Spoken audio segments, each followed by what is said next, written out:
I'm walking tonight a little bit north of Boiling Springs. Mailing address is apparently Inman, but definitely more of a northern Boiling Springs kind of area.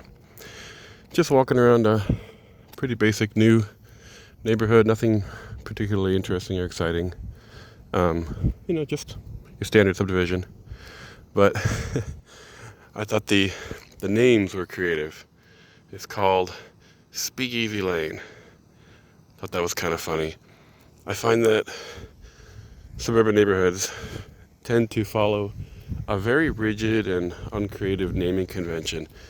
90% of all suburban roads you see are going to be hearkening back to some kind of mythological, idealized rural past. You got forest parks, you got park forest, you got Whispering Acres and Pine Ridge. I mean, anything you can think of, any combination of an adjective or two and a noun that you can use to evoke rural, agricultural, or wilderness, forestry, that kind of stuff, will do as a suburban name. I don't really like those because they're boring. I don't really say anything about the actual area, right? Like, I want to know, can you tell me anything about this area? Like, is there an actual reason for you to have the name? Yeah, I mean, if you want to be called Whispering Pines and you actually have pines that whisper, that's fine with me. If you want to call it Forest Park and you got a forest park there, that's fine too.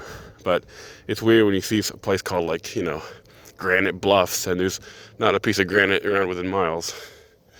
I know I'm splitting hairs here, but anyway, that Speakeasy Lane there, thought that was interesting because it kind of breaks from that convention. It's not talking about forests or agricultural, salt of the earth kind of imagery. It says speakeasy. So someone who was developing this neighborhood thought, what's fun? A speakeasy. Let's harken back to the 20s. Let's harken back to a cool urban secret bar or something. I mean, that's what a speakeasy was, right? I haven't done a deep dive into speakeasy lore, but that's what it is, right? Prohibition-era, usually urban, secret places where you could go get a drink. And the sad thing about that is that in our very strict zoning regime we've had since, probably for 50, 60, 70 years in this area, is that you will never have a place to eat or drink anything in this area ever, based on the current zoning and the HOA structure, right? This is built to be a completed single-family home neighborhood.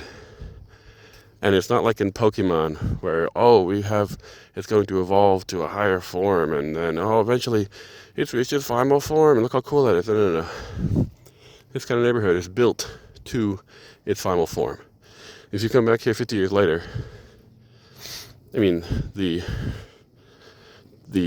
income level may have gone up or down, but essentially you can expect to see the exact same thing as you're seeing today because they're built to a final form, and the zoning and the HOA structure will ensure that it never changes. So if someday someone decided to put a small restaurant in or next to or between or behind one of these houses, I mean, it's just a thing that couldn't happen. It's not feasible. For most Americans in this area, it would be impossible, and why would you even think about doing so? It's not a thing you can do, right? But in the old days, it didn't used to be that way. I mean, in the old days, before zoning, you could literally put in a restaurant in or replacing or near your house or behind your house or whatever in your front lawn and just go at it,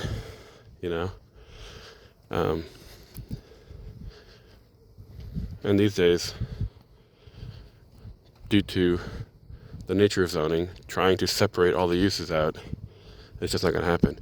And even if you theoretically allowed it, they'd require like a 20 car parking lot, That's how these things roll these days.